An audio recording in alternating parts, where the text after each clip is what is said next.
मैं दिल्ली हूं। मैं देख रही थी कि संयोगिता ने किस तरह अपनी सहेली चित्रावली से महाराज पृथ्वीराज के प्रेम की बात की। इधर महाराज पृथ्वीराज चौहान भी व्याकुल थे संयोगिता के प्रेम में। कवि चंद्रवरदाई से उन्होंने संयोगिता से मिलने के लिए कन्नौज जाने की बात की।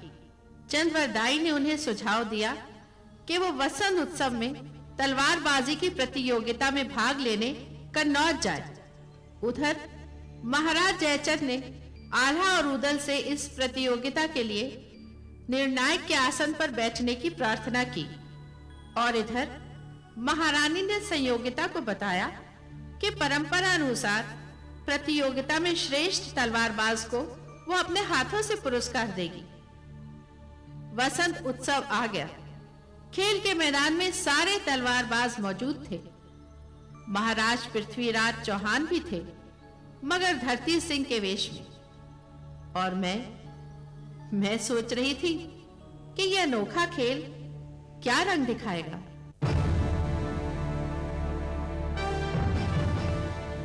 चित्रा जी राजकुमारी। जरा देख तो, कैसे सर उठाकर चल रहा है। लगता है इसे अपनी तलवार पर बहुत घमंड है। कोई बात नहीं राजकुमारी, घमंडी का तो सर नीचा होता है और इसका नाम भी धरती सिंह है।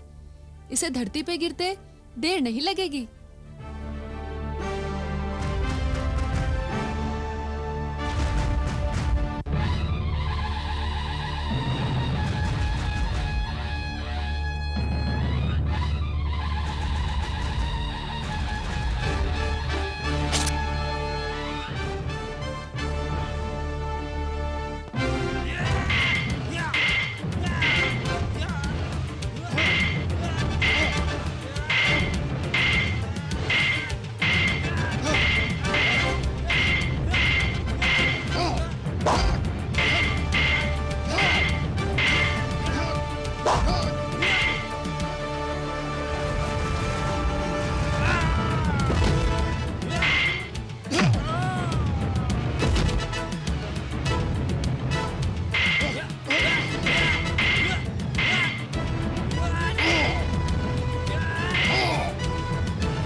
देखा राजकुमारी, धरती सिंह ने तो अपनी तलवार का लोहा मनवा लिया।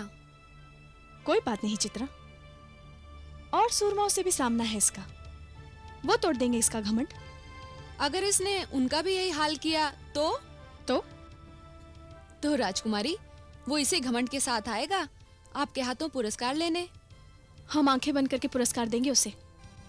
अब फिर इसी तरह से दोनों तलवारबाज आपस में लड़ेंगे और इनमें से जो विजयी होंगे वो लड़ेंगे अंतिम सामना तक। महामंत्री जी,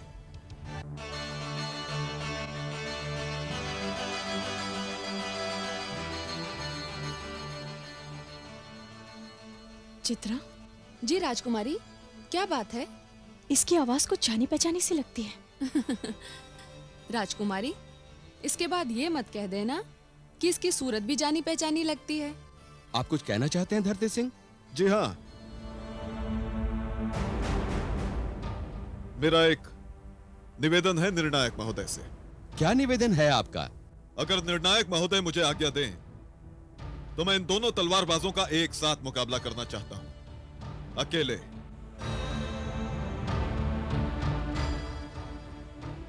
तो इसका अर्थ यह हुआ कि आप इन दोनों को एक साथ चुनौती देना चाहते हैं? जी हाँ निर्णायक, मेरे कहने का अर्थ यही है। धरती सिंह, आप जो कुछ भी कह रहे हैं वो सोच समझ के कह रहे हैं। निर्णायक महोदय, अभी हाथों हाथ हो जाएगा इसका निर्णय। हम आप दोनों से पूछते हैं कि आपको वीर धरती सिंह की चुनौती स्वीकार है? अवश्य। ये तो प्रतियोगिता है, हम इनकी चुनौती स्वीकार करते हैं। अभी तक हमारी तलवार के लोहे ने जंग नहीं खाया है। अगर कोई इसी तरह परास्त होना चाहता है तो हमें क्या। प्रतियोगिता बड़े रोमांचक मोड़ पर पहुंच गई महारानी। धरती सिंह ने इन दोनों वीरों को चुनौती तो दे डाली, मगर आपका क्या विचार है?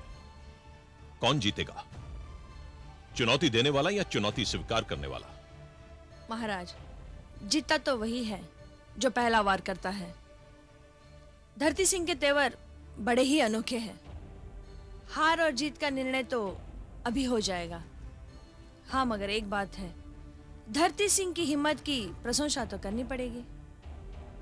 हां महारानी, देखते हैं ये विचित्र खेल, कौन जीतता है, कौन हारता है।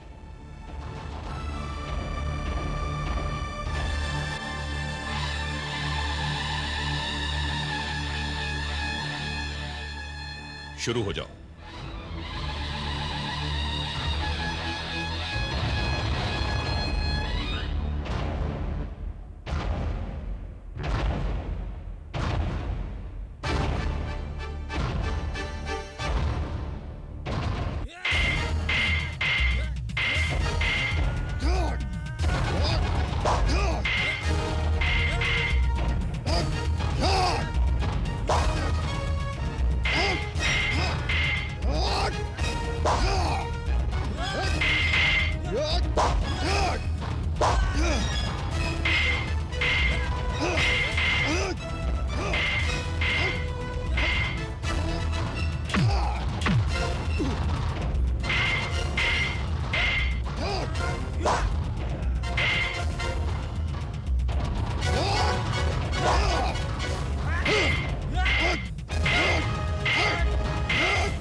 वीर धरती सिंह की जय, वीर धरती सिंह की जय, वीर धरती सिंह की जय, वीर धरती सिंह की जय, वीर धरती सिंह की जय, वीर धरती सिंह की जय, वीर धरती सिंह की जय, वीर धरती सिंह की जय।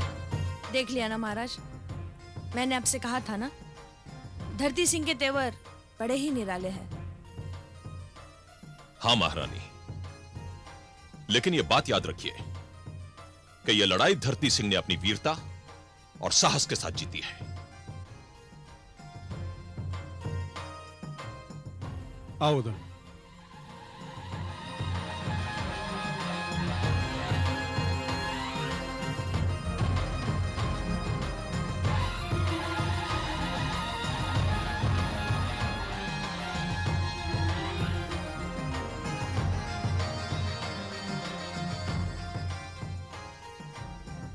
प्रणाम।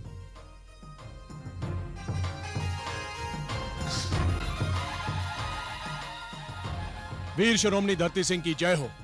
धन्यवाद। धरती सिंह, धन्य है वो माता जिसने आप जैसे वीर को जन्म दिया है, और धन्य है वो गुरु धरती सिंह जिसने तुम्हें शस्त्र की शिक्षा दी है। आज की इस प्रतियोगिता ने निर्णायक को कुछ कहने का अवसर ही नहीं दिया। सम्मानित अतिथियों, आज के विजेता हैं पाटलिपुत्र के वीर धरती सिंह। वीर धरती सिंह की जय, वीर धरती सिंह की जय, वीर धरती सिंह की जय, वीर धरती सिंह की जय, वीर धरती सिंह की जय, वीर धरती सिंह की जय, वीर धरती सिंह की जय, वीर धरती सिंह की जय, वीर धरती सिंह की जय, वीर धरती सिंह की जय, वीर धरती सिंह की जय। आइए धरती सिंह।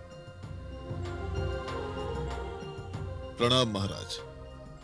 महाराज, ऐसे वीर योद्धा को तो आपके राज्य में कोई सम्मानित स्थान मिलना चाहिए।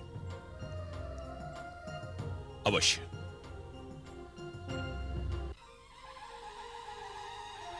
पुत्री संयुक्ता, वीर धरती सिंह को पुरस्कार से सम्मानित कीजिए। जो आ गया पिताजी।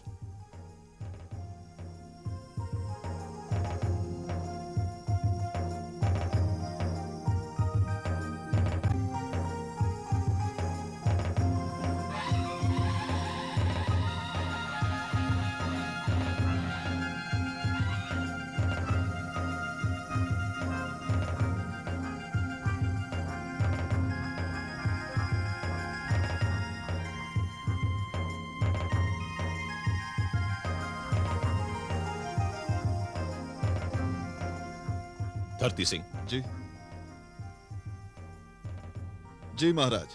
पुरस्कार वितरण के पश्चात हम आपसे अवश्य मिलेंगे। जी जाइए, अपना पुरस्कार ग्रहण कीजिए। राजकुमारी संयुक्ता आपकी प्रतीक्षा कर रही है। जो आज्ञा। राजकुमारी, अब वो आ रहा है आपके पास पुरस्कार लेने। हाँ, अब आप क्या करेंगी? अब तो आंखें बंद कर ही पुरस्कार देना पड़ेगा।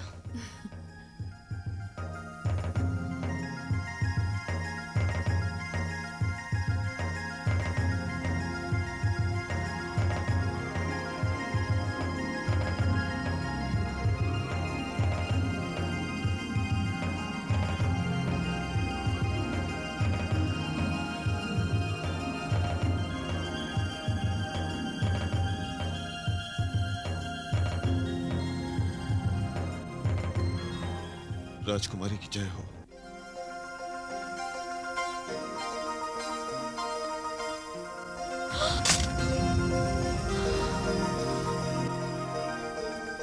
क्या हुआ पुत्री? महारानी, यह प्रतियोगिता ही ऐसी थी। धरती सिंह ने तलवार का जो चमत्कार दिखाया है, ऐसे वीर को अपने सामने देखकर राजकुमारी के हाथ से तलवार का गिर जाना कोई अचंभे की बात नहीं। पुत्री, इस वीर को पुरस्कार देकर इसका सम्मान करो।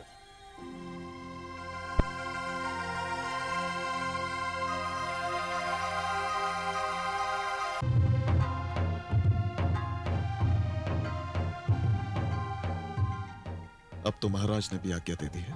किस बात की? हमें पुरस्कार देने की। आप यहाँ? क्या करें राजकुमारी, हम अपने आप को रोक नहीं पाए। लेकिन ये शत्रु का राज्य है, किसी ने आपको पहचान लिया तो? मृत्यु का भय प्रेमी को रोक नहीं सकता। धन्य है आप।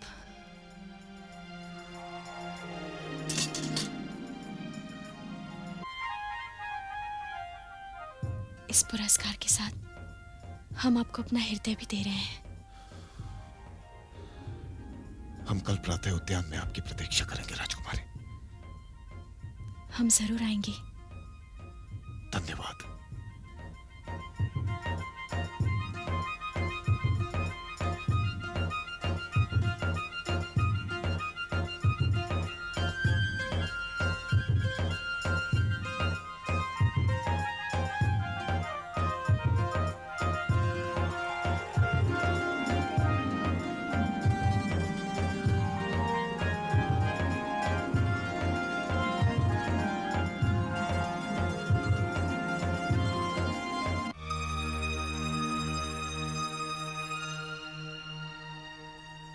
चकोरी, अब ये दूरियां खटकने लगी हैं। तुम्हारे कक्ष से मेरे कक्ष की दूरी वैसे तो बहुत कम है, मगर तुम तक संदेशा पहुंचाने के लिए एक दिन लग जाता है। हाँ, मगर रात आई है अब मिलन का संदेशा लेकर। कविराज, आपके प्रेम ने मुझे इस तरह बांध लिया है कि अपने आप को भी भूलने लगी हूं मैं। कभी कभी तो ये सुध भी नहीं रहती कि मैं कौन हूं। मगर मैं तो जानता हूं कि कौन हो तुम। मगर आप क्या जानते हैं मेरे बारे में? मैं तो सब जानता हूं तुम्हारे बारे में, क्योंकि तुम तो मेरा प्रेम हो। चकोरी, उस जन्म में शायद खो दिया था मैंने तुम्हें, मगर इस जन्म में तो पा लिया है ना। कविराज, ये तो कल्पनाओं की बात की आपने, मेरे सवाल का जवाब नहीं दिया। कविराज, आप नहीं जानते कि मैं कौन हूं, मेरे मन में क्या है। चकोरी, अगर मैं ये बता दूं कि तुम्हारे मन में क्या है तो? नहीं कविराज, ये घूंघट के अंदर छिपा हुआ चेहरा नहीं है जिसका वर्णन आप अपनी कल्पना से कर सकें। ये शरीर के पिंजरे में छुपा हुआ मन है जिसकी गहराई तक पहुंचना मुश्किल ही नहीं, आपके लिए नामुमकिन है। कविराज, आपने शस्त्र की शिक्षा तो महाराज पृथ्वीराज चौहान से प्रेरित होकर ली थी, मगर प्रेम की प्रेरणा कहां से मिली आपको? क्या वो भी महाराज पृथ्वीराज चौहान से? जब मुझे तुमसे प्रेम हुआ था तब मैं प्रेरित था तुम्हारे रूप से, तुम्हारी कला से, मगर अब मैं महाराज पृथ्वीराज चौहान से प्रेरित हो गया हूं। कविराज, आपसे आपका क्या मतलब है? क्योंकि महाराज पृथ्वीराज चौहान भी प्रेम करने लगे हैं। क्या? महाराज पृथ्वीराज चौहान और प्रेम? क्यों? क्या महाराज पृथ्वीराज चौहान प्रेम नहीं कर सकते क्या? बड़ी विचित्र बात है। हाँ चकोरी, बात तो बड़ी विचित्र है। जिस तरह उनकी तलवार एक चुनौती है, उसी तरह उनका प्रेम भी एक चुनौती है। वो अपने शत्रु की बेटी से प्रेम करते हैं। कविराज, कौन है उनकी प्रेमिका? जानना चाहती हो उसका नाम? हाँ कविराज। उसका नाम है राजकुमारी संयोगिता। राजकुमारी संयोगिता? हाँ। कविराज, तब तो ये प्रेम सचमुच चंदा और चकोरी का होगा। ना चंदा आकाश से उतरकर धरती पर आ सकता है और ना चकोरी उड़कर आकाश तक जा सकती है। नहीं चकोरी, आकाश का चंदा इस समय अपनी चकोरी के पास है। मतलब क्या कहना चाहते हैं आप? चकोरी, इस समय महाराज पृथ्वीराज चौहान कन्नौज में हैं। क्या? महाराज पृथ्वीराज चौहान इस समय कन्नौज में है? हाँ चकोरी, वसंत उत्सव में तलवारबाजी की प्रतियोगिता में हिस्सा लेने गए हैं वो। क्योंकि इस प्रतियोगिता के विजेता को राजकुमारी संयोगिता स्वयं अपने हाथों से पुरस्कार देती हैं, और मुझे विश्वास है कि उन्हें वो पुरस्कार मिल भी गया होगा। तब तो हमें चलना चाहिए। मगर इस समय कहां जाओगी तुम? कविराज, महाराज पृथ्वीराज चौहान के बड़े उपकार हैं मुझ पर। वो इस समय कन्नौज में अकेले हैं। ये बहुत चिंता की बात है। मैं मंदिर जा रही हूं उनके लिए प्रार्थना करने। हाँ चकोरी, जरूर जाओ। उन्हें हमारी शुभकामनाओं की जरूरत है।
राजकुमारी। अरे चित्रा, तू? जी हाँ, ये बताइए, ये बनाव सिंगार, ये सज-धज किसके लिए है?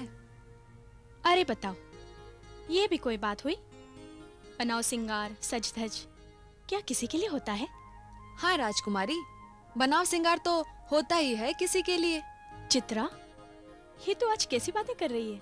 नहीं राजकुमारी, आप लाख छुपाने की कोशिश करें, मगर ये आपकी निर्दयी आंखें हैं ना, वो आपके जिया का भेद खोल रही हैं। ये तो क्या कह रही है? कौन सा भेद खोल रही है हमारी आंखें?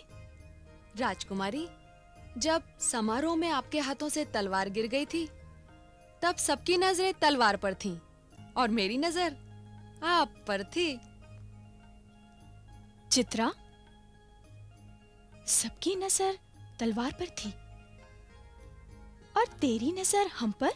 हाँ राजकुमारी, जिस धरती सिंह को आपने घमंडी और अहंकारी कहकर अपनी आंखें बंद कर ली थी, और वो जब आपके निकट आया और उसने जब आपको राजकुमारी कहा, तो आपने चौंक कर अपनी आंखें खोल दी और फिर उसे देखने के साथ आपके हाथ से तलवार गिर गई।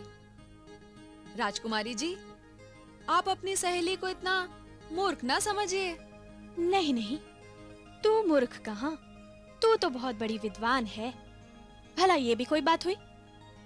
धरती सिंह को देखकर हम क्यों चौंकने लगे? इसलिए कि वो धरती सिंह नहीं है। धरती सिंह नहीं तो फिर कौन है? बता दूं? बता दे। वो है रसिया मनवसिया महाराज पृथ्वीराज चौहान। श्श्श, धीरे बोल चित्रा, दीवारों के भी कान होते हैं। अगर किसी ने सुन लिया तो अनर्थ हो जाएगा। अनर्थ तो हो जाएगा अगर किसी ने उन्हें पहचान लिया तो ना। और आपने तो उद्यान में मिलने का आज वादा भी तो कर लिया है। हाँ चित्रा, देख, तू तो हमारी सखी है, तुझसे कुछ नहीं छिपा। एक अजीब सा भय लग रहा है हमें। भय? कैसा भय राजकुमारी? लगता है कन्नौज का कोई गुप्तचर अनंगपुर महल में है, जो वहां की सूचना यहां भेजता है। मगर राजकुमारी, उस गुप्तचर को महाराज पृथ्वीराज चौहान के यहाँ आने की खबर होती तो वो... नहीं चित्रा, तू इन गुप्तचरों को नहीं जानती। सुन, तू हमारा एक काम कर। बोलिए राजकुमारी। जब तक महाराज पृथ्वीराज यहाँ से सकुशल नहीं लौट जाते, तू पिताजी के आसपास रहना। और जैसे ही तुझे ऐसी वैसी कोई बात दिखाई दे, तुरंत उद्यान में आकर हमें सूचना दे देना, समझी? जी। लेकिन तुझे ये काम सावधानी से करना पड़ेगा। जी राजकुमारी, आप चिंता ना करें, मैं इस काम को बड़ी सावधानी से करूंगी। और एक बात, उद्यान में हम ठीक उसी जगह रहेंगे जहां हम अक्सर जाते हैं। जाइए राजकुमारी, इस मिलन के लिए आपको हमारी तरफ से शुभकामनाएं। ये बसंत आपको प्यार के रंग से सराबोर कर दे। मगर काश महाराज पृथ्वीराज चौहान कन्नौज के शत्रु ना होते। अब वो शत्रु कहाँ, मित्र हैं हमारे। और कौन जाने, हमारा ये परिचय इन दोनों राज्यों की पुरानी शत्रुता को मिटाकर मित्रता के रिश्ते में बदल दे। ईश्वर करे ऐसा ही हो जाए। मगर राजपूतों के इतिहास में कभी ऐसा नहीं हुआ।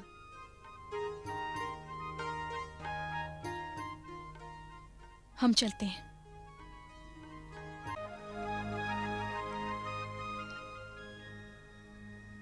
प्रेम तू बड़ी अद्भुत चीज है। प्रेम तेरी जय जयकार।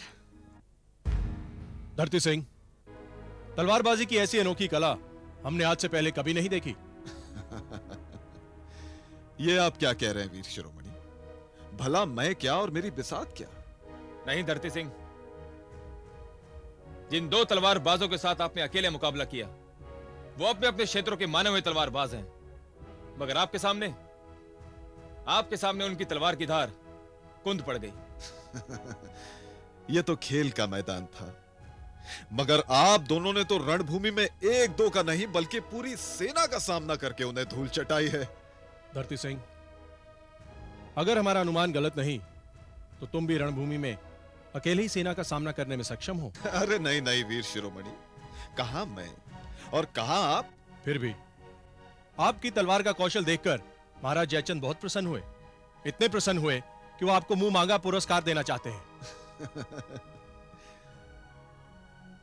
पुरस्कार तो मुझे मिल गया है, और इसी पुरस्कार को पाने की लालसा ही मुझे पाटलिपुत्र से यहां तक खींच लाई है। नहीं धरती सिंह, अभी एक और पुरस्कार मिलना है आपको, और वो पुरस्कार देंगे महाराज जयचंद। महाराज जयचंद? हाँ धरती सिंह, अभी तो आप हमारे साथ नगर का भ्रमण करेंगे और उसके बाद हम आपको महाराज जयचंद के पास ले चलेंगे। और हमें नहीं लगता कि महाराज जयचंद आपको पाटलिपुत्र जाने की आज्ञा देंगे, क्योंकि उन्होंने तुम्हें यहीं रोकने का निर्णय कर लिया है। ये तो आप जैसे वीरों की अनुकंपा है। धरती सिंह, हम एक बार आपकी वो तलवार देखना चाहेंगे जिस तलवार ने आपको यह यश प्रदान किया है। वो तलवार? उस तलवार में ऐसी क्या खास बात है?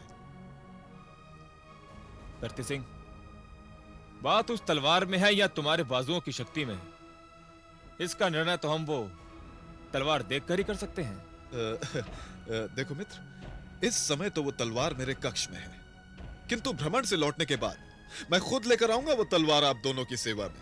हाँ, अगर आप जैसे वीर एक बार मेरी उस तलवार को स्पर्श कर दें तो मेरे लिए इससे ज्यादा सम्मान और गौरव की बात और क्या हो सकती है। अब मुझे आज्ञा दे, मैं तैयार होकर आता हूं। हाँ, जाइए धरती सिंह। धन्यवाद।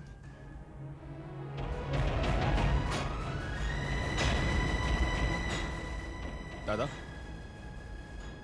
ये धरती सिंह मुझे कोई साधारण व्यक्ति नहीं लगता।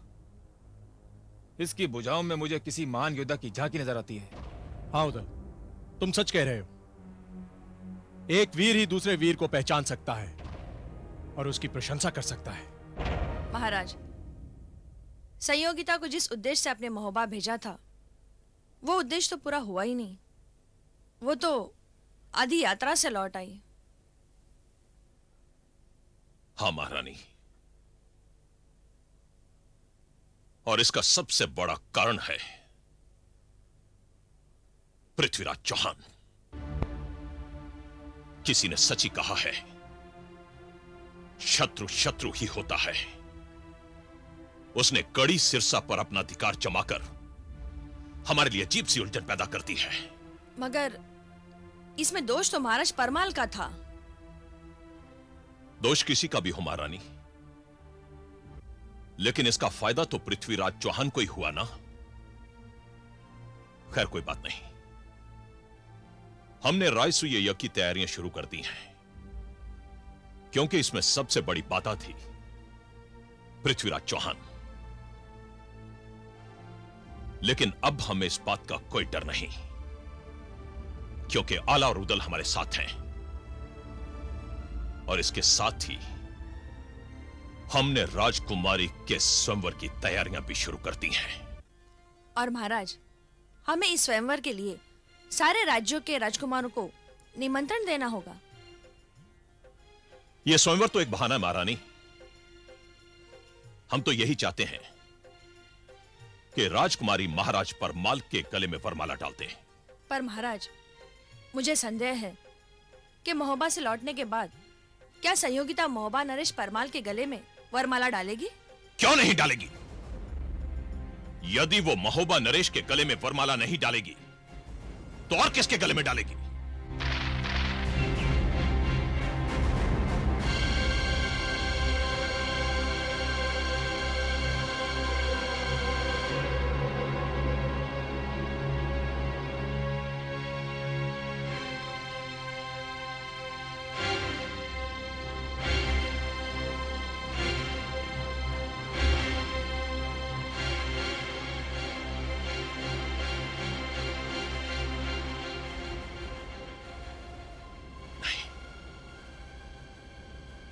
ऐसा नहीं हो सकता, बिल्कुल नहीं हो सकता। क्या हुआ है महाराज? हुआ क्या है? महानर्थ हो गया महारानी। पर बात क्या है? क्या कोई अशुभ समाचार है? अशुभ ही नहीं महारानी, बड़ा ही खतरनाक समाचार है। अनंतपुर से हमारे गुप्तचर ने संदेशा भेजा है कि पृथ्वीराज चौहान इस समय हमारे महल में है। ये क्या कह रहे हैं आप महाराज? हाँ महारानी, और गुप्तचर की सूचना कभी गलत नहीं हो सकती। सैनिक, हुक्म अन्नदाता। सेनापति से कहो कि वो हमें हमारे कक्ष में आकर मिले। जो आज्ञा अन्नदाता।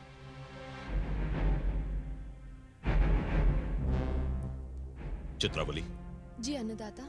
तुम राजकुमारी के कक्ष में जाओ और उसे सावधान करो कि हमारा सबसे बड़ा दुश्मन पृथ्वीराज चौहान इस समय हमारे महल में है। उसे कहो कि वो अपने कक्ष से बाहर ना निकले। मगर महाराज, राजकुमारी तो अपने कक्ष में नहीं है। क्या? कहां है वो? ये तो उद्यान में है। उद्यान में? तब तो हमें अपने सैनिकों को इस पूरे क्षेत्र को घेरने का आदेश देना पड़ेगा। हम स्वयं ही सेनापति से जाकर मिलते हैं।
अन्नदाता की जय हो। सेनापति, पृथ्वीराज चौहान यहीं कहीं हमारे महल में है। ये वही आदमी है जो धरती सिंह का वेश धारण करके हमारे राज्य में घूम रहा है। हमारे राज्य को उससे बहुत बड़ा खतरा है। जाओ, ढूंढो उसे। जो आज्ञा अन्नदाता। जाओ, पृथ्वीराज चौहान को ढूंढो। जाओ। पृथ्वीराज!